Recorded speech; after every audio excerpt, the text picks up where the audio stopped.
It's the Mr. Marty Show.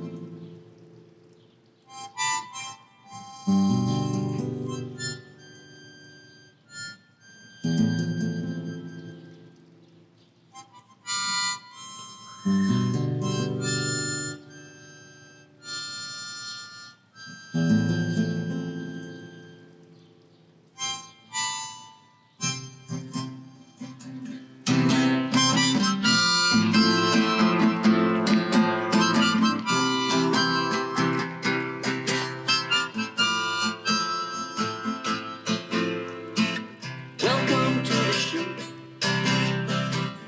Welcome to the show. Welcome to the Mr. Marty Show. You know you got some friends from around the world. Did you know? Yeah, there's friends right here on the Mr. Marty Show.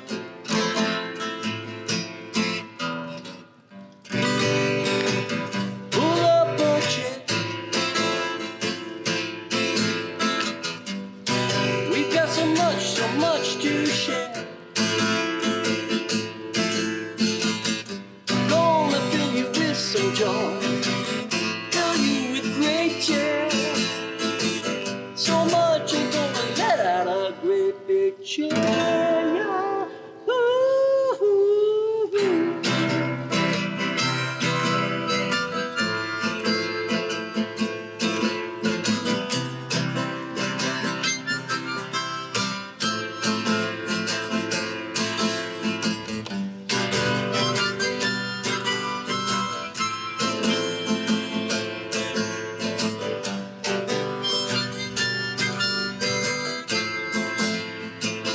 On the Mr. Marty Show. On the Mr. Marty Show. Live action on the Mr. Marty Show. So glad you're here on the Mr. Marty Show.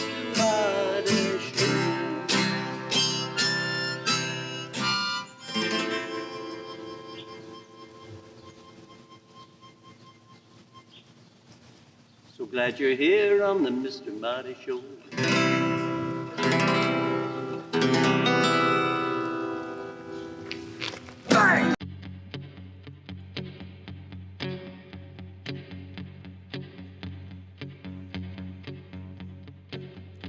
I keep looking for something magical, some rabbit to pull out of a hat.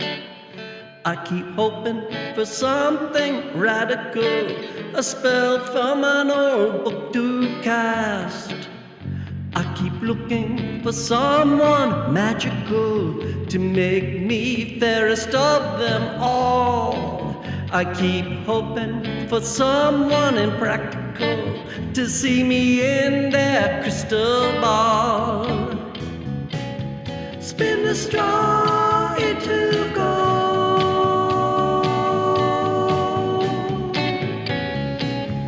What does our future hold?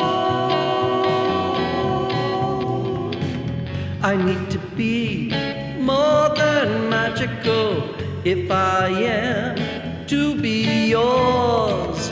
A wave of one and unbelievable, I'm standing there at your door. I know you are more than magical, just by the way things bend to your will. Never an ounce of anything theatrical, just a smile and you're fulfilled. And you say it's all real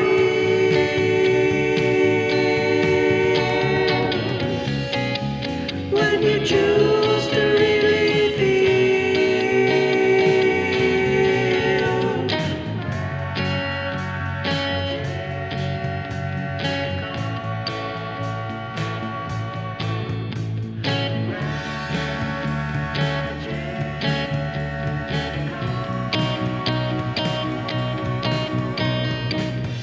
Now I know I can be magical.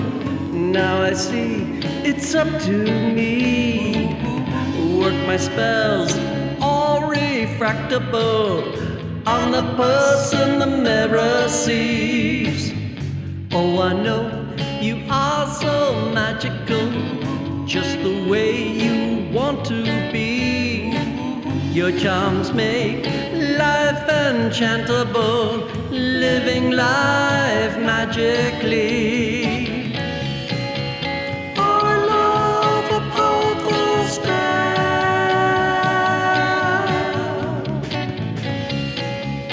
I love a powerful spell. Magical.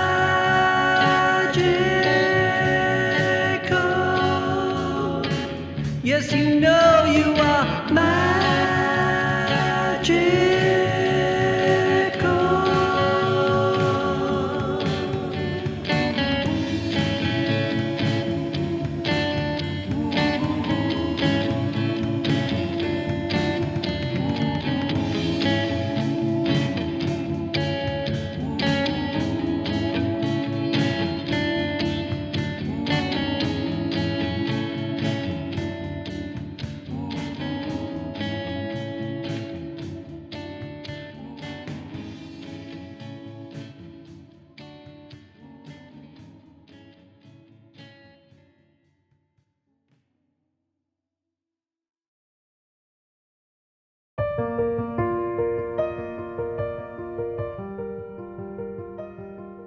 Hi, Mr. Marty fans. Ma Gilmore here.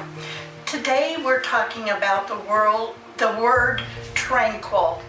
Now, in this rocking world, it's really hard to think of tranquil spots, of peaceful spots. But that is something we have to do. Whenever the world takes a dip down, you need to lift yourself up to a peaceful moment. Think back to the memories you have. For me, the most tranquil I've been is envisioning a house, a stucco house up on a hill, with bay windows that opened up and the sheer curtains that would blow in a breeze. To me, that is being tranquil. That is looking back to times that I remember as tranquil times.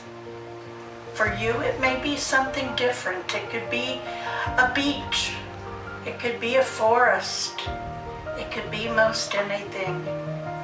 And when that world starts shifting underneath us, when those hurricanes and volcanoes and earthquakes start shattering our lives apart, then we have to reach down deep, reach down into our souls, and remember that there are, and there have been, and there will be peaceful times again, where tranquility will come to all of us, where we will be able to stand even on a rocking hill. So dig deep, think hard, remember those peaceful, tranquil moments in your life.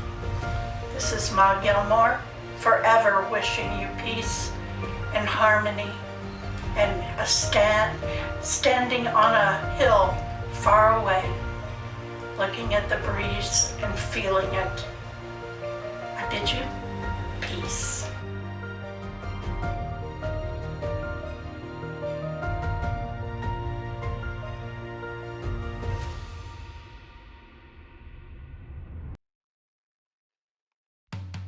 Hey, want to show your support of Martin's artist endeavors? Buy Me a Coffee is an online site that makes supporting Marty easy. In just a few taps, you can make a payment of any amount, and no account is needed. You can also decide to become an ongoing supporter. Go to martinmccormack.com and click on the words Support Martin. Let's help Martin keep it all caffeinated.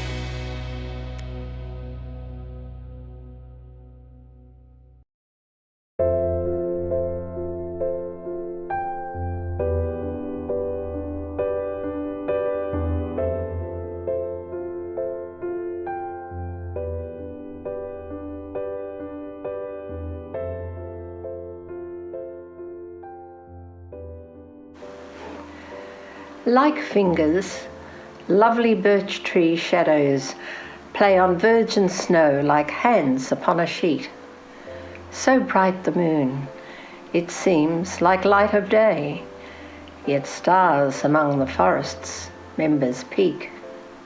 And while my love lies pleasantly at rest, I dream awake and contemplate my muse, enraptured by this scene on winter's breast, where thoughts are drawn and peacefully diffused. So now I look upon the face of time, and all my years of life become but one. In timelessness I feel my spirits climb, where thoughts of love and life can laugh and run. Now I am left at peace and free to be there, lost within the moon's tranquility.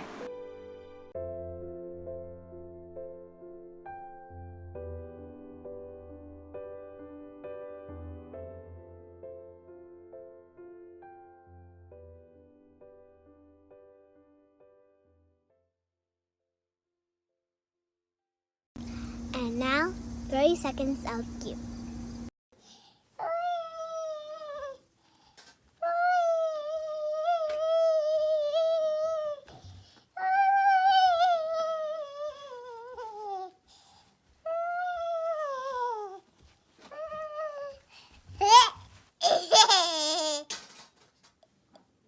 Are you dizzy?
Hello, Polly Chase presenting artwork by Martin McCormick.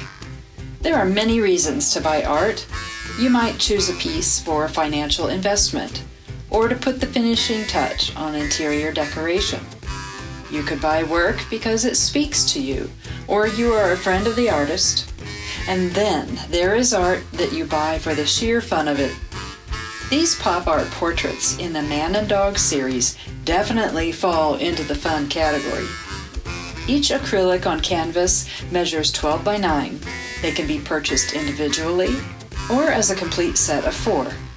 They are a playful testament to a companionship that stands the test of time and a vast wardrobe. Check out this painting and more of Marty's artwork on martinmccormick.com. You can also email me with your interests at martyfineart@gmail.com.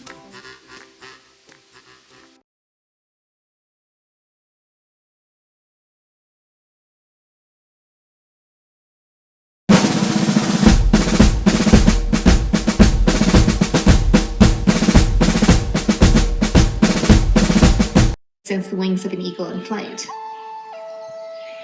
Now the great eagle flies across the sky from east to west at the exact moment that night turns into day. He looks over the Anishinaabe to see if they're following the teachings of the Creator.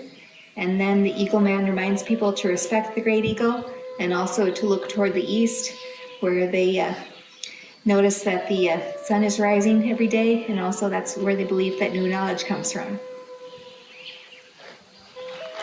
Now if I can walk around you just a little bit, over up here you'll see a spiral. I'll talk a little bit more about what the spiral means for this site later on, but for now I'll just say that there are spirals and petroglyphs all over the world.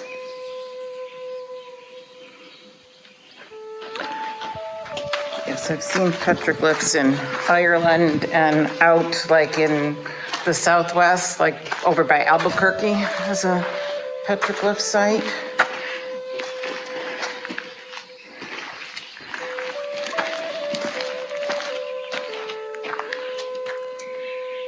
Now, unfortunately, on this side, you can see a lot more of the vandalism that has happened in the past. We don't know exactly where these initials here have come from, but one theory is that they might have come from the logging camp that was here in the 1870s. Here you'll see a spot where somebody tried to vandalize the rock, but then covered up their work. And then these large holes are where people carved out and stole some of the petroglyphs. Now, the reason that this was much more susceptible to vandalism in the past was that prior to 1966, this was on private property. And then when the state first put up the 4-foot tall fence, what they would have people do was they would walk up the trail and they would see a sign on the fence telling them to walk all the way back, walk a few houses down the road, get the key, come back, and then drop the key off when they were done. So of course you can imagine that people didn't want to bother doing all that walking. So what they would do is they would just climb the fence, and they might have walked on the rock or even carved on it as well. So now today we have better measures in place to protect the rock. We have this larger fence, and we also have the canopy to protect the rock from rain and snow. Now this canopy actually does cause a few problems that we have to deal with. One of which is that the rock isn't getting enough sunlight, so there's algae growing on it, and that's why the rock looks green. Another problem, as you can see with spots like this one right here, is that the bats have moved in.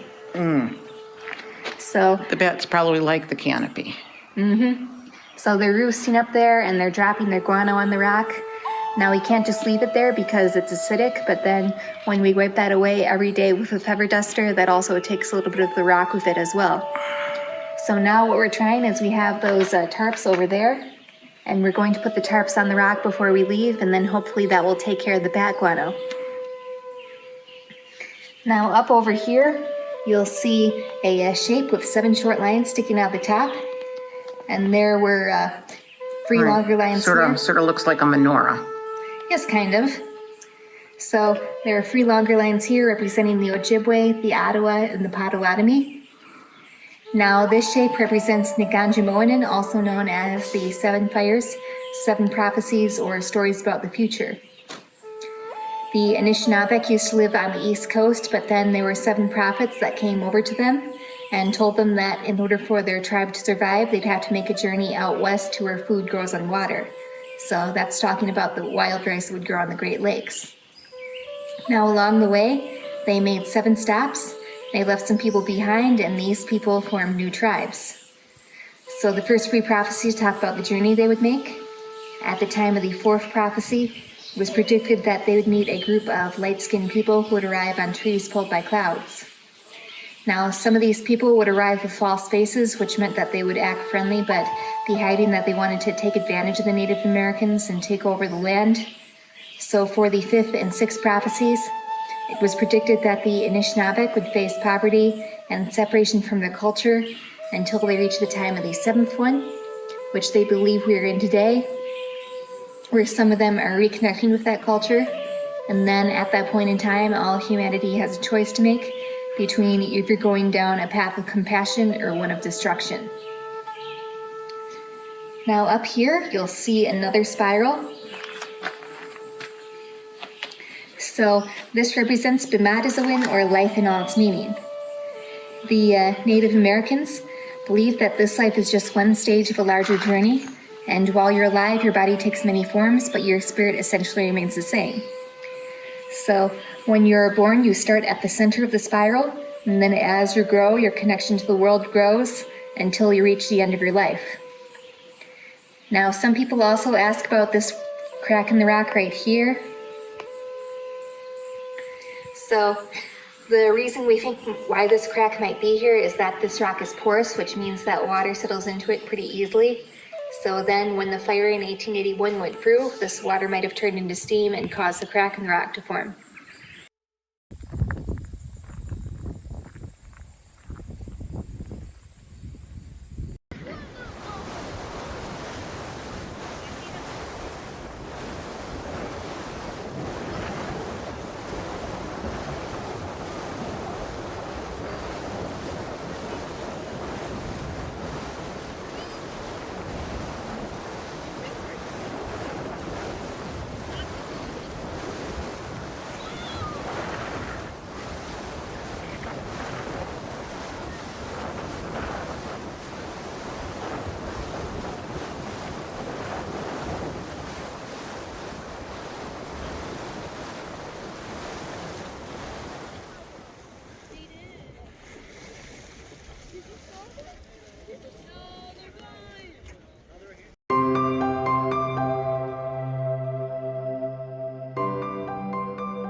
Hey everybody, welcome to In the Studio. And remember this guy? We were working on this.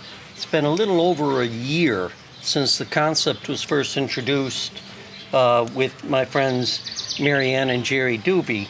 Jerry does all the woodworking on my fabric projects, and the idea with this jacket is to create some modern Western, what I like to call it.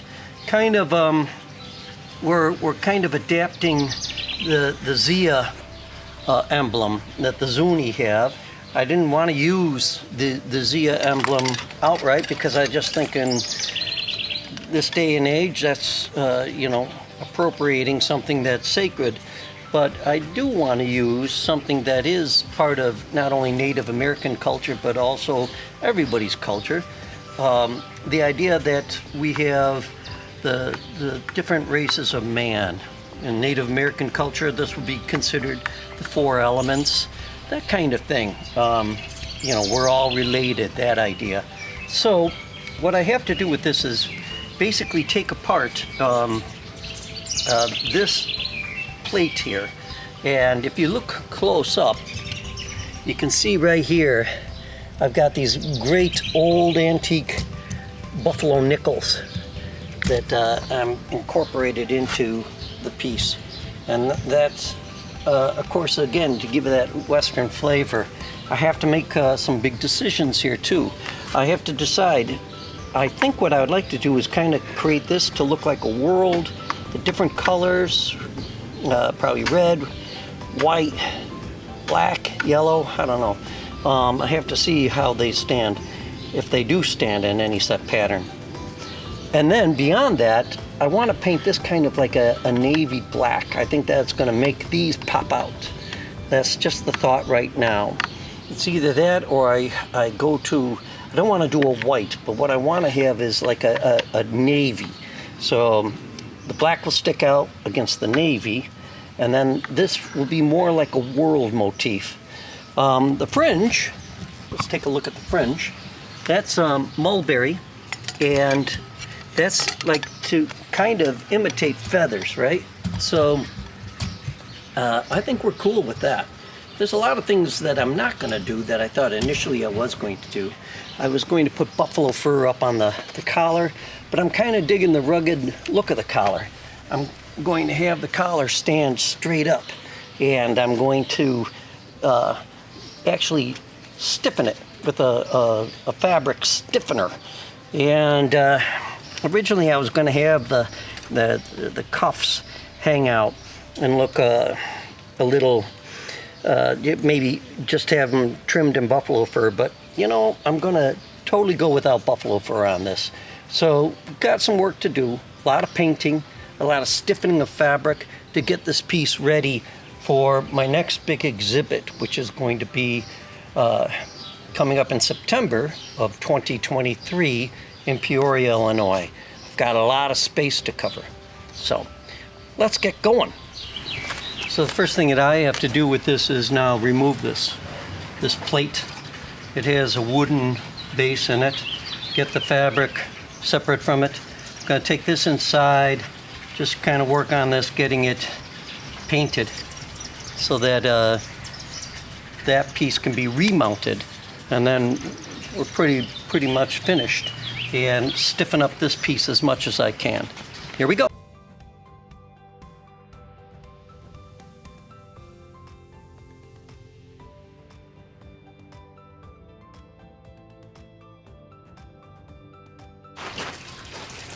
I've ran into a little bit of a challenge here because the way that Jerry put together the body of this piece, he joined it with dowels. Let me show you. And as you can see right here, what I'm pointing to, right here, right here, right here, and then along the shoulder mounts, those are all wooden dowels. Those aren't going anywhere. And I don't want to mess with it. So this is a fairly permanent deal here. So what I'm going to do is work around it and get the fabric stiffened that way. This guy's going to stay with me. So here too I have to make a decision. As you can see here, this interior flannel piece is very loose, and there's no sense in me stiffening it. And I'm going to have to stiffen. If I'm going to try to get this to be a little more stiff than I already have it, I have to do it with this basically like this. Now the big challenge here is that I also have to button this up once it's done. So the only place I really feel at this juncture safe stiffening is the collar. I'm going to have to do the collar. Then what I will do is I will make a decision if I want to stiffen this any further. And if I do, I'm going to do it on this side and then hit it again with paint. That'll further stiffen it up. But the first thing first, let's get the collar done.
first time playing it, so thank you.